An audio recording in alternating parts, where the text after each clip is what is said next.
बच्चों, आज हम आपको पढ़ाएंगे। अगला लेक्चर जो है आपका हेलो एल्केन का था, और ये हमारा जो ये लेक्चर है इसमें हम स्टडी करेंगे chemical properties of halo alkanes. देखिए, एक चीज हम आपको बता देना चाह रहे हैं कि इसमें एक चीज आपको ये आना चाहिए कि नेचर, देखिए पहले यही दिया nature of C X bond, ये दिया हुआ है। सी एक्स बॉन्ड का नेचर कैसा होता है, केमिकल प्रॉपर्टीज में ये दिया हुआ है। पहले नेचर, तो ये समझ लीजिएगा, ये सी का मतलब क्या है, कार्बन, और एक्स का मतलब क्या होता है, हैलोजन, है कि नहीं। आप जानते हैं कि सी एक्स बॉन्ड का नेचर क्या है।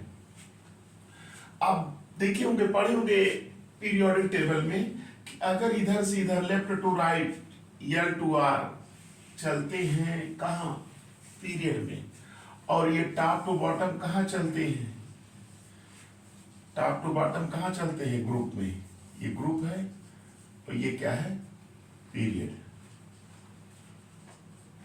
जब हम पीरियड में चलते हैं लेफ्ट टू राइट, तो इलेक्ट्रोनेगेटिविटी क्या होती है, इंक्रीज होती है। ईएम क्या होता है, इंक्रीज होता है, इंक्रीज करता है लेफ्ट टू राइट इलेक्ट्रोनेगेटिविटी।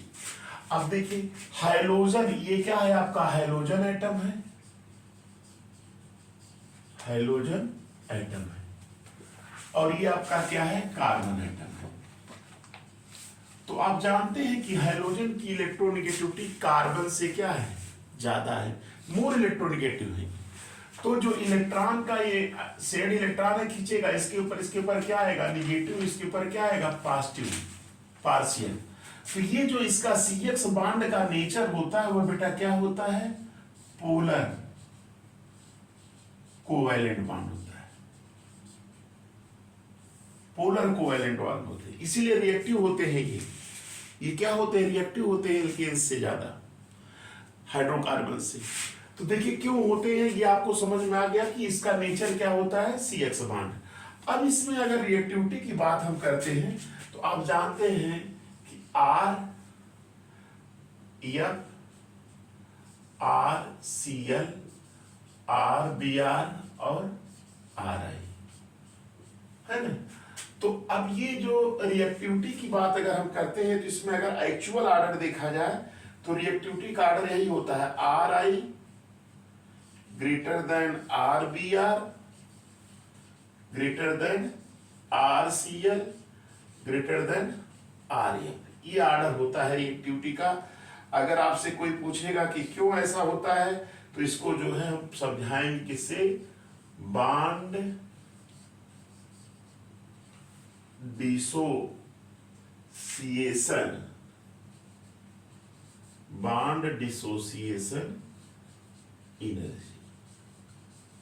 ध्यान से सुनिए, बॉन्ड डिसोसिएशन एनर्जी यानी जिसकी बॉन्ड डिसोसिएशन एनर्जी ज्यादा होगी, बॉन्ड डिसोसिएशन एनर्जी क्या होगी, ज्यादा होगी, उसकी रिएक्टिविटी क्या होगी, कम होगी।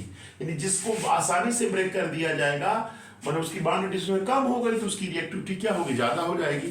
तो इस आधार पर इसका एक्सप्लेनेशन करते हैं कि याद रखिएगा इसकी बॉन्ड डिसोसिएशन एनर्जी कितनी होती है, लगभग किताबों में दिया है 238 किलोजूल पर मोल, किलोजूल पर मोल। और ये आर एफ है, इसकी जो बॉन्ड डिसोसिएशन एनर्जी कितना दिया हुआ है, इसकी बॉन्ड डिसोसिएशन 430 किलोजूल पर मोल। याद रखिएगा इसकी बॉन्ड डिसोसिएशन एनर्जी क्या है, इससे बहुत कम है, इसलिए ये क्या है, ज्यादा रिएक्टिव है। तो आर आई सबसे ज्यादा रिएक्टिव होता है और आर बी आर उसके बाद आर से सबसे कम रिएक्टिव आपका आर एफ होगा। इसको याद रखिएगा। कोई पूछेगा कि इसका नेचर कैसा होता है, तो आप बता दीजिएगा कि इसका नेचर क्या होता है, पोलर कोवैलेंट। अब बेटा देखिए इसमें जो है केमिकल प्रॉपर्टी जो है हेलो एल्केन की,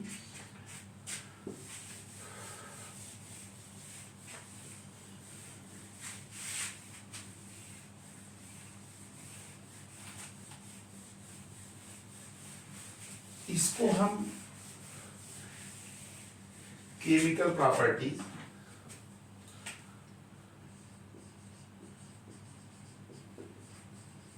chemical properties of haloalkanes। बेटा इसको हम इन हेडिंग्स के अंतर्गत अध्ययन करेंगे। पहला reaction with metal, reaction with metal. दूसरा nucleophilic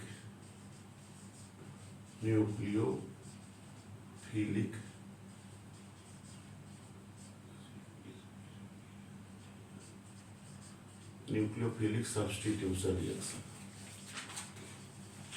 nucleophilic reaction with metal है, दूसरा है nucleophilic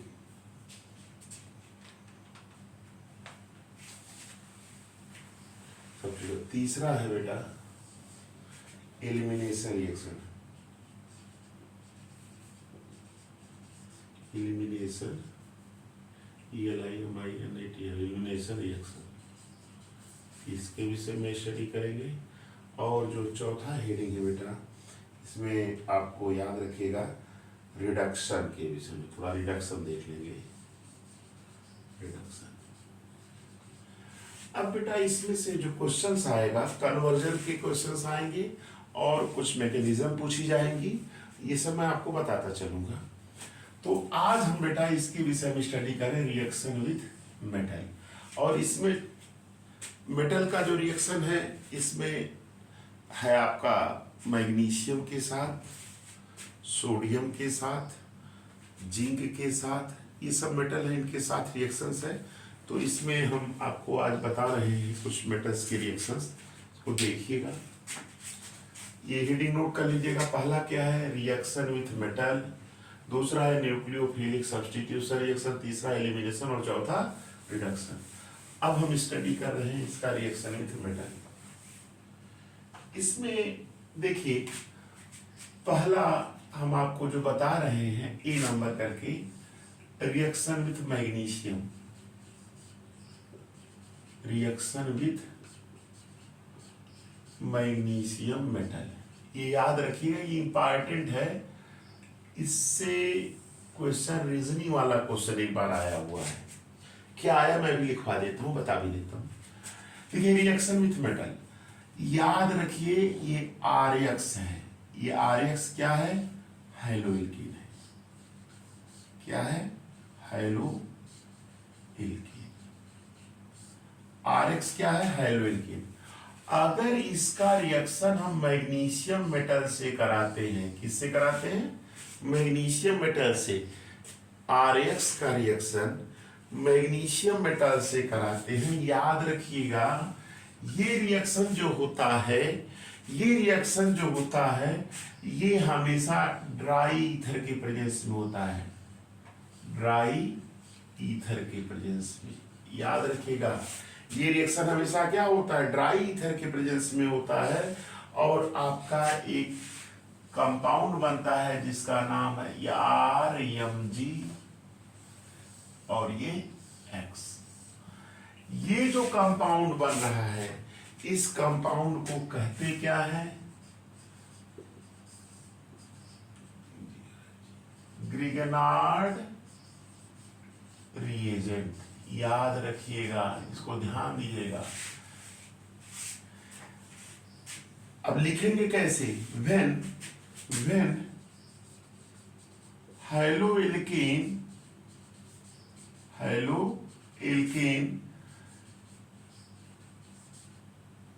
reacts with magnesium metal in the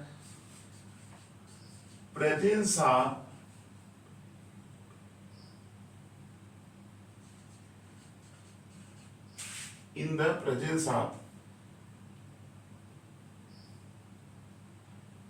when haloalkane reacts with magnesium metal in the presence of dry ether, याद रखिएगा dry ether, in the presence of dry ether, इसका नाम होगा alkyl magnesium halide. या short में कह सकते हैं Grignard reagent. Grignard reagent is hard. याद रखिएगा कि जब हम हाइलो एल्कीन का रिएक्शन मैग्नीशियम मेटल से कराते हैं, ड्राई ईथर के प्रेजेंस में एल्किल मैग्नीशियम हैलाइड बनता है। इसी एल्किल मैग्नीशियम हैलाइड को ही क्या कहते हैं? ग्रिगनार्ड रिएजेंट कहते हैं। तो ये क्लियर हो गया कि देखिए लिख दिया ना, when halo alkane reacts with magnesium metal, magnesium metal in the presence of dry ether, Grignard reagent is hard। ये याद रखिएगा, ये आप इसको बहुत ध्यान दीजिएगा। ये पॉइंट है कि मैग्नीशियम के साथ हैलोएल्केन क्या बनाते हैं? Grignard reagent. अब बेटा देखिएगा, यहीं पे क्वेश्चन आया है, अक्सर पूछा जाता है, इसको हम लिख दे रहे हैं।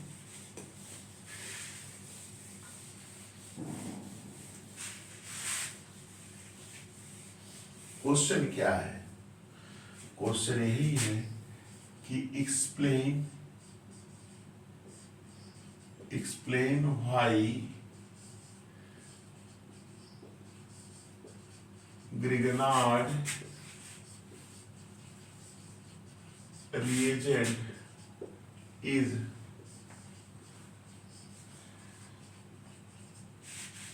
prepared in the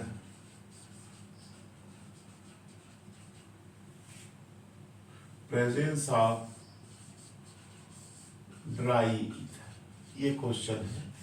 ये क्वेश्चन बेटा याद रखिए, बहुत बार बोर्ड में आया हुआ है कि ग्रिगनार्ड रिएजेंट जो होता है इसको हम ड्राई ईथर के प्रेजेंस में क्यों बनाते हैं। ये क्वेश्चन आया है, देख लीजिए, ये दिमाग में इसका आंसर बैठा लीजिएगा, याद भी हो जाएगा।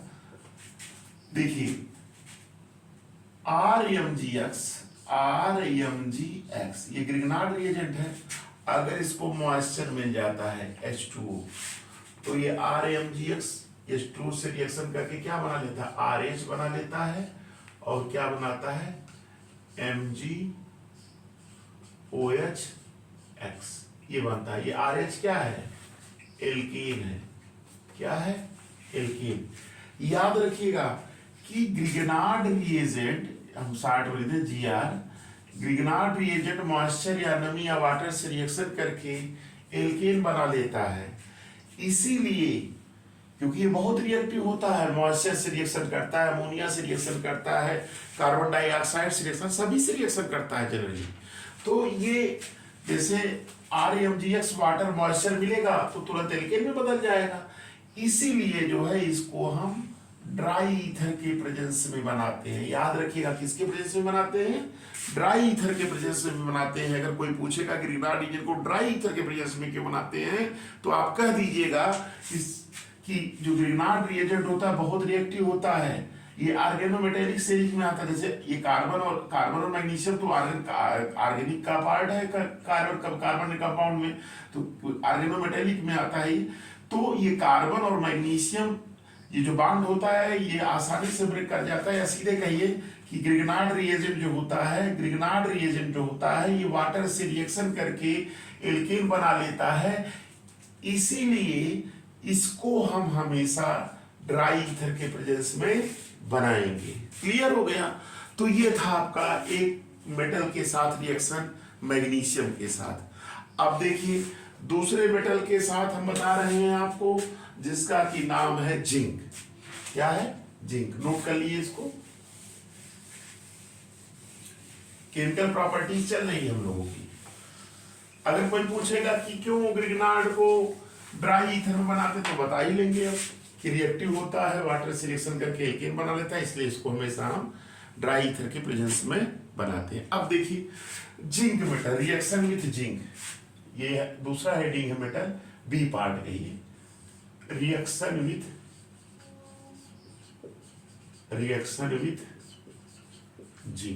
Zinc metal.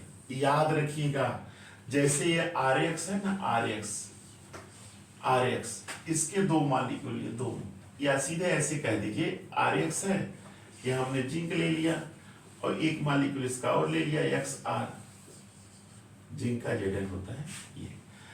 अब यहाँ पे ईथर के प्रेजेंस में याद रखिए, यहाँ पे भी क्या होता है, ड्राई ईथर, ईथर के प्रेजेंस में होता है ये।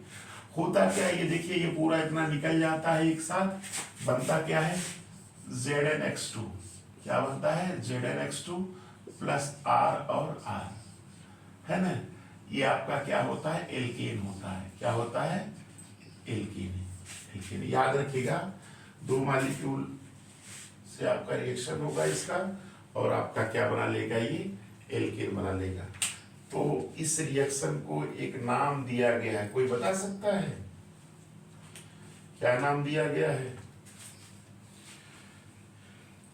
जिंक के साथ, याद रखिएगा, जिंक के साथ जब हम हैलो एल्केन का रिएक्शन ईथर के प्रेजेंस में कराते हैं, किसके प्रेजेंस में कराते हैं, ईथर के प्रेजेंस में कराते हैं, तो दिमाग में बैठा लीजिएगा कि ये जो रिएक्शन है बेटा, इसको एक नाम दिया है। याद आ रहा है किसी को? नहीं आ रहा, देखिए मैं लिख दे रहा हूं, इस रिएक्शन का नाम है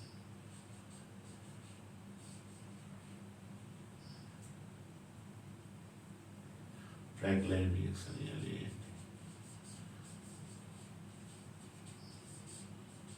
इस रिएक्शन का नाम क्या है?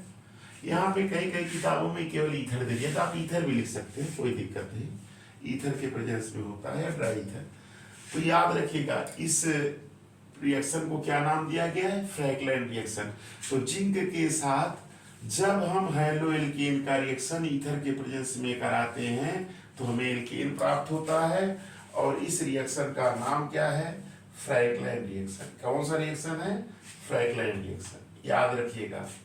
अब इसी से, ये तो जनरल है, इसमें हमने ले लिया जैसे CH3Br ले लिए और प्लस Zn प्लस BrC से दो मॉलिक्यूल BrCH3 ले लिए, और इसका रिएक्शन हम ईथर के प्रेजेंस में करा दिए। तो यहाँ पे देखिए ये पूरा आपका निकल जाएगा एक साथ, और कंपाउंड क्या बनाएगा, ZnBr2 बन जाएगा, और क्या बन जाएगा, CH3 सिंगल बॉन्ड CH3। इसको क्या कहते हैं, ईथेन। क्या कहते हैं, ईथेन। तो ये दो मेटल का रिएक्शन था आपका, हमने जो इसमें आपको बताया, एक बार फिर से हम आपको रिवाइज कर दे रहे हैं इस रिएक्शन को। रिएक्शन विथ जिंक, जिंक के साथ रिएक्शन, अगर हम हैलो एल्केन है, दो मॉलिक्यूल लेकर के इसका रिएक्शन जिंक से कराते हैं ईथर के प्रेजेंस में, कहीं कहीं ड्राई ईथर दिया, कहीं कहीं ईथर दिया, कंफ्यूज मत होइए, आप ईथर लिख दीजिएगा, सही है। हैलो एल्केन का दो मॉलिक्यूल लेके जिंक मेटल से रिएक्शन कराते हैं तो ये RR एल्केन बन जाता है, और क्या बन जाता है, ZnX2 निकल जाता है, ये X मिलके X2 बन जाते हैं। उस जैसे मैंने ये तो जनरल लिखा था, इसका एक देखिए CH3Br है, जिंक से ZnBr2 अलग हो गया, CH3 सिंगल ईथेन बन गया। तो इस लेक्चर में मैंने केवल आपको दो मेटल का रिएक्शन बताया और एक कंसेप्चुअल क्वेश्चन बताया। कंसेप्चुअल क्वेश्चन पढ़ लीजिएगा, आता है। और इसमें जैसे ग्रिग्नार्ड का एप्लीकेशन एक दिन मैं पढ़ाऊंगा कि ग्रिग्नार्ड कैसे बनाते हैं, तो आप जान ही गए हैं। इसका एप्लीकेशन क्या होता है, एप्लीकेशन अगर जान जाएंगे तो रिएक्शन को प्रिपेयर करना, रिएक्शन बनाना आप जान जाएंगे। तो आप इस लेक्चर को देखते रहिए, अगले लेक्चर में फिर हम इसकी केमिकल प्रॉपर्टीज के जो शेष टॉपिक्स बचे उनकी स्टडी करेंगे। छोटे छोटे वीडियो के माध्यम से हम आपको इस हैलो एल्केन के केमिकल प्रॉपर्टीज को क्लियर कर देंगे। तो आप ध्यान से देखिए, और आपको अगर कोई बात समझ में नहीं आती तो आप मुझसे कांटेक्ट के द्वारा कॉल भी कर सकते हैं, कॉल कर लीजिए और मैं आपकी समस्याओं का समाधान कर दूंगा। और आपसे एक रिक्वेस्ट है, आप मेरे वीडियो को देखिए, लाइक करिए और सब्सक्राइब करिए और अपने फ्रेंड्स को शेयर करिए और मेरे हौसले को ऐसे बढ़ाते रहिए। और मैं आपको छोटे छोटे वीडियो के माध्यम से सारे टॉपिक को क्लियर करता चलूँ और आपको कोई भी प्रॉब्लम नहीं होने दूंगा। ये मेरे ऊपर विश्वास रखिए, मैं टॉपिक को एकदम क्लियर आपको समझा रहा हूँ, आपको समझ में भी आ जा रहा है। और अगर नहीं आता तो मैं तो आपसे कहता हूँ कि आप मुझसे कांटेक्ट भी कर सकते हैं। तो आप मेरे वीडियो को आप देखते रहिए। थैंक्स।